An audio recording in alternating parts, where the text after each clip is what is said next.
Welcome back to episode 3. This is a very special episode because it's the episode where we introduce Peter, who originally was going to be called Michael. Figure that out. Peter was again another one of those creations that I made basically on the day that I created Jennyffer. Like, as soon as I created Jennyffer and started to doing those very first drawings to figure her out, Peter was one of the very first things that I came up with.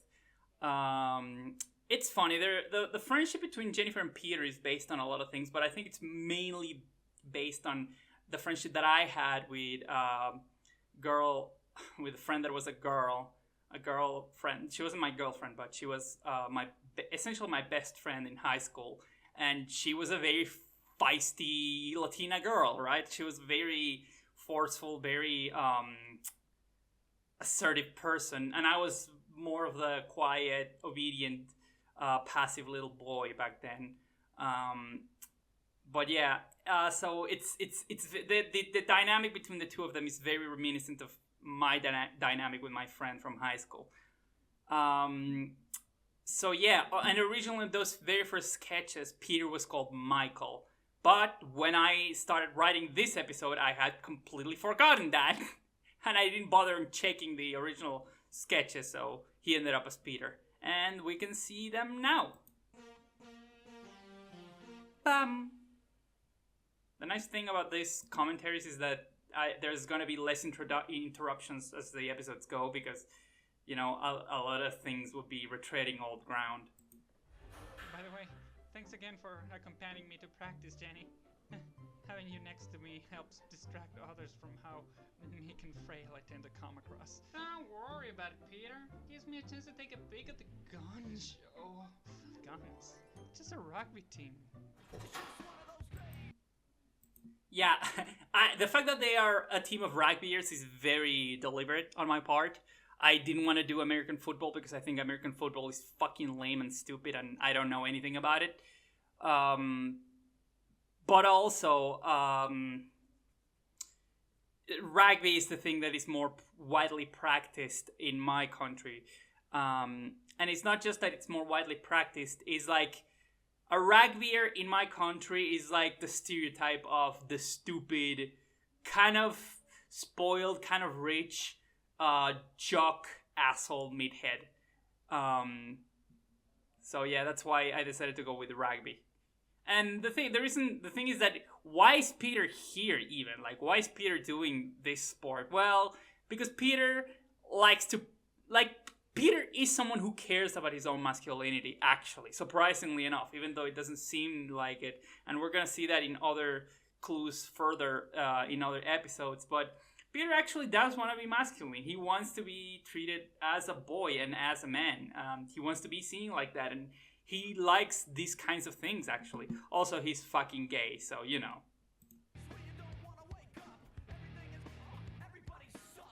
Hi, guys. Hey everyone, Peter brought his boyfriend. It took me a while to find the right song that conveyed the right level of douchiness, but I ended up with this one. And another one that I actually think works a lot better for, you know, well, you'll see later. Again, what do you think you're doing in this neck of the woods, pretty boy? Oh, you think I'm pretty? Honey, not in front of your friends. Oh, you think? Yeah, this is more examples of Jennyffer, like, owning people by being, like, cool and clever and funny and badass. I like this example a little more because it's, I don't know, I like the way that she uses her own queerness to make them uncomfortable. You funny faggot. Bitch, I'm fucking hilarious. Alright, Tom, back off. This doesn't concern you, Peter. Oh, is that how it is? You wanna fucking... This is another one of those gags that it's like one of the very first things that I drew when it comes to Jennyffer. Like the fact that she would actually go like, hey, I wanna fucking fight, like taking off her shirt and everything. The funny thing about Jennyffer is that, you know, she incorporates a lot of things about quote unquote her male socialization as it's commonly known. Some people don't like the concept of male socialization or female socialization for whatever reason. But I mean, I think it bears considering. Like, you are raised to be in this way by people. That's the whole, you know, it's the whole thing that sucks about having a gender assigned to you. But I don't know, I like the fact that Jennyffer managed to, keep a few things from that time as things that are useful to her. Do this? You wanna go? Come on, bro. Come on, let's fucking do this. Just because you think you're a girl, that don't mean English. What the fuck is this? What? It's just my hormone. I was worried about whether if this joke was going to like translate or not, like if this joke was going to come across or not. I don't know, because I think when people think of estrogen or estradiol, they think of pills, right? They think of little blue pills. And not a lot of people, it's not like mainstream knowledge that, it also comes in gel form that you can apply to your skin and your skin absorbs it. And it's actually like a lot healthier than using pills because it doesn't take as much of a toll on your liver and stuff. But yeah, at the time I was using gel, so to me that felt natural, but I was worried that other people were not gonna get it. I just applied it. Dude, holy shit, This part actually kind of bothers me. I don't like hear my voice doing the whole douchey voice. I don't like that. Oh? So, I'm guessing you are not gonna like it if I do this. This is a good gag otherwise. fucking birds! No, no, no, no, no, no! Yeah. Fuck, shit, God, no! That's such a good laughter. I always felt that whistle goes for a little too long. Alright, ladies, playtime's over. Now's the time for... ladies? She did it! That's such a good line. In case you can't fully get it because I am slurring my lines like crazy here. He's mumbling, "This is why trans people shouldn't be in sports." Shouldn't be sports. Well, nothing we can do about that. The game starts from nothing. Go out there, boys, and give your best. Thanks for making me look. And I love that. I love how I managed to make the whole thing come back to it. How the whole thing comes together. It feels like a little arc that is fulfilled. It's like that. I feel that's very good comedy writing 101, or like, because in a lot of senses I conceptualize Jennyffer as a bit of a a cartoon show or a sitcom, and when you're doing these cartoon episodes or sitcom episodes, you want to close your arcs. You want to set up something and then give a payoff, and I think that's a really nice payoff to this whole little tiny plot. The manliest of the team, Jenny.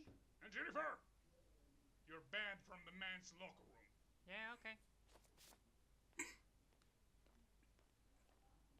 Wait, hold on a second. Why did it work better on them than me? Now that they're men. Ah, man. This was another example of the entire episode hinging on the final needle drop at the end. Like, a lot of I watched a lot of Mad Men, and one thing that I remember a lot from that show is that it had some fantastic, incredibly memorable, incredibly iconic needle drops for the credits, for the end of the episodes. Like, every episode would end with a little montage set to a little song, watching where all of the characters ended up at the end of the episode, and they would choose the most fantastic songs, and they would work so well. And that's something that I always wanted to do for my works. And so when I was like, oh, I want to use this song for this joke, and then I just wrote the entire episode around it as an excuse, because it's just such a good fucking needle drop. I also really like these illustrations. They're really comedic and really well done. Pa-pa-da-pa-pa. Pa-pa-da-pa-pa.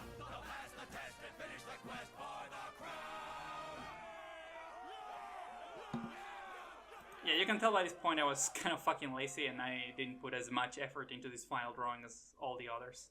I was tired. And that was episode 3. I will see you all in episode 4.